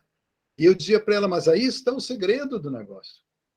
Se você tiver um bom projeto pedagógico para as estruturas que tem aí e os institutos estiverem funcionando, as escolas técnicas vão funcionar muito bem. Mas nós precisamos preparar as pessoas. E eu vou dizer uma coisa que a reitora falou, eu só não tenho esse cérebro que o senhor me fala. Eu digo, não, cérebros têm, todos aí são mestres e doutores, eles não têm preparo de gestão, que não foram preparados para isso. O planejamento da gestão. Mas cérebro, sim, os que têm um doutoramento, poxa, é um cérebro privilegiado. E isso é uma coisa que o Ciro colocou no livro, né? O Ciro colocou no livro essa coisa de trazer o conhecimento da universidade, por exemplo, tanta parceria que a universidade pode estar fazendo com a escola básica, né, que seria barato. O PIBID, acho que é um grande exemplo, né? Super escola de formação docente, né? Porque você vê, Agui, nós temos assim, lá em cima tem que fluir para baixo. E são os institutos que ajudam muito nisso. Sim, os institutos fazem trabalho. Mas isso não está bem claro para as pessoas. Entendeu? Eloy. A ascensão é pelo ensino médio, o descenso é pela universidade e os institutos. Esse elevador tem que funcionar bem para melhorar a qualidade. Então, nós temos pessoas que terão que ter essa capacidade de pensar isso. Eloy, e essa sua pergunta esbarra no atual organograma do Ministério da Educação, Sim. que é antigo, ele é antigo, Sim. ele é verticalizado e também foi sucateado ao longo das últimas gestões. Então, essas inteligências que você fala, eu vejo elas expressas nas 7 dimensões. A gente precisa ter um grupo bom de advogados em direito educacional para harmonizar o ordenamento jurídico de educação no Brasil. Gente boa de economia, de orçamento, tem que ter. Gente que entende de formação de professores, porque o que a gente faz é quase um massacre, eu diria assim. Além de ser frágil, você pega muitas vezes as pessoas com bastante inexperiência e joga direto na sala de aula. A terceira dimensão de pedagogia mesmo, de explicar como o professor ensina e como as crianças aprendem. Como é que administra escolas? Como é que se faz uma campanha mesmo para criar um pacto nacional e trazer essas famílias para dentro da escola, que é a 5ª dimensão? Como articula essas parcerias que o professor André disse agora? Tem tantos termos de cooperação técnica internacional disponíveis às universidades que não são utilizados, que é de fazer chorar. E como se cria, como que se aprimora o CIMEC e o PAR e os sistemas do INEP para que a gente possa trabalhar com sistemas de avaliação e de dados que deem evidências para os gestores. O ministro da Educação, ele tem que ser um cara do time político, do PDT, enfim, temos quadros, o PDT tem vários quadros muito capacitados e preparados para o Ministério, e nesse segundo escalão, aí sim, todas essas inteligências, gente que tem integridade também, que não queira roubar dinheiro da merenda, porque é o que mais acontece Brasil afora, é gente interesseira em querer levar vantagem pessoal. Eu escutei uma série de podcasts do Instituto Casa das Garças, estou escutando ainda porque é bem longa, com o pessoal que fez a virada da economia brasileira na época do Itamar Franco e do Fernando Henrique, Pedro Malan, Nino Fraga, todos que controlaram a inflação, redesenharam o Banco Central, juros, Tesouro Nacional, não sei o quê. É impressionante a equipe que eles formaram, né, pessoas com experiências em universidades americanas, FMI, Banco Mundial, né, e que vieram e faziam negociação com os políticos, com os senadores, com os deputados, com o presidente. Tinha ali uns 20 ou 30 nomes assim que participaram durante muito tempo, trabalharam duro para dar uma estabilidade ali no negócio, e tem que ser um negócio desse tipo na educação, né? Gente experimentada, capacitada, que... A educação é mais pesada ainda, sabe? Porque nós temos que ver os vários Brasis que existem. E pensa bem assim, o norte brasileiro, e que a dificuldade de chegar na escola é de barco o negócio. Eu conheço bastante o norte. Pega o Nordeste como um todo, pega o Centro-Oeste. Centro-Oeste é outra. Ali são as distâncias, né? As periferias das capitais também, né? Esse é o pior problema que nós temos, é a periferia. Só entre nós aqui eu digo o seguinte: a periferia o que é? É tudo aquilo que não deu certo em lugar nenhum. Aqui no Sul, é triste a gente dizer isso, né? As pessoas que saíram do campo, né, vieram do campo nesses últimos 30 anos, vieram para uma cidade que Pulsos do campo, né? Não tem o que fazer. Então veja com o que nós temos que lidar, né? Mas a gente chega lá, é assim que a gente está no caminho certo, né? A educação parece uma cachaça, vocês viram que a gente não termina nunca de falar. Nós estamos pensando a coisa, né? Vamos pensar e vamos lutar para o Ciro ganhar, o André não poder fazer. A gente poder fazer tudo isso aí que a gente está sonhando, que eu acho que não é só uma utopia, eu acho que a gente pode realizar mesmo, acho eu. E três tarefas para essa semana: alfabetização, Sistema S e universidades. A minha parte pode ficar tranquilo que eu vou apresentar. Aí a experiência da residência pedagógica, do projeto da Universidade Federal aqui da Bahia, em residência pedagógica, deu para incorporar alguma coisa dessa? Você sabe aí no... Tá mencionado lá no texto, acho que merece aprimoramento, mas está mencionado, está lá. Agora, o que é que ocorre? É poucas escolas, né? Aí tem que ser institucionalizado, tem que ser uma coisa para o país inteiro. Oswaldino, aqui na Bahia, em Salvador, mas são poucas escolas que são contempladas com um projeto de residência pedagógica. Oswaldino, tu vai emprestar o Google Meet para nós ou não? Quarta-feira, qual horário? 19 horas.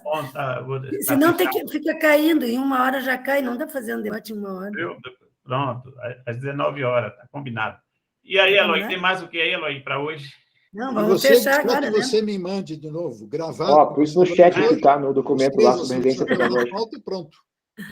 Tá. Me manda o gravado que eu preparo uma ata bem resumida, com os pontos fundamentais e as conversas. Amanhã eu boto lá no grupo, eu coloco lá no grupo aqui a gravação.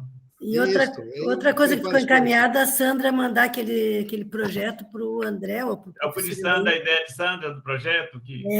Mandar ela formatadinho para o André, eu acho, né? Sim. Tá. E você não esqueceu a gente discutir a questão da live para o público, tipo uma escuta para o povão. Sim. Lá na frente, não precisa ser agora, não, a gente termina o documento e... Isso, uma coisa de cada depois vez. Depois, olha, Ciro, isso aqui, essa escuta chega para o PDT, para a Lupe, olha, isso foi uma escuta direta. Então, olha, se a gente... Só aqui no grupo nosso tem mais de 40 integrantes, né, participantes. Se todos os 40 compartilhar no dia a nossa videoconferência, Luiz, nossa live. Olha, a gente dá uma focada aí que não é... A gente pode escolher um assunto A gente escolhe um É, tema não, a e gente pega chega três chega para com um debater. roteiro. Quando a gente trabalha o roteiro ali, né, Isso. para não cansar uma Seria hora. bom o Ciro participar também, né? Seria muito Não, ele bom. vai vir depois a reboque, olha, compartilhar, só no início, todos compartilhar, na hora que jogar a transmissão ao vivo, os 40 membros aqui compartilha logo para todo o Brasil. Não tem jeito, com 15, 20 dias eles vão ver o pancadão, vai chamar a gente para fazer. Vamos pensar com carinho nessa ideia, eu acho uma ideia boa também. Oswaldino, para encerrar, eu tinha anotado aqui, ó, ter audiências públicas para interagir com o grande público. Um grande público. Seriam umas lives? Tudo E aí, possível, pronto, né? e a gente chega enxuto, a gente chega ali com síntese, né? Ali com material, aí deixa o povo à vontade. Sim. É óbvio que a gente não é criança também, né? Aqueles espíritos perturbadores que entraram dentro da live, né? Assim, ali nos comentários, para esculhambar, aí a gente bota os meninos nossos para ficar só ali removendo, né? Se vocês querem ali para deixar. Sim. Então tá bem encaminhado, eu acho, né? Tá bem. Obrigada. Boa noite, Desculpem até quarta, alguma... né, Alda? Sim? Pronto, que é ensino infantil. Ensino Ah, infantil é tá. especial. Quem devia ganhar melhor de todo o sistema é o professor do infantil. Nem me fala, meu salário está lá, está triste. Obrigada a todos e todas que já foram embora, estou sozinha, só eu e a Érica aí.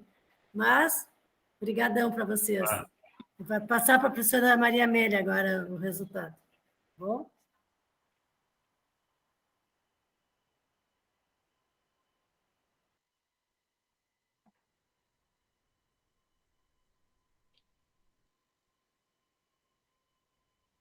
Boa noite. Boa noite.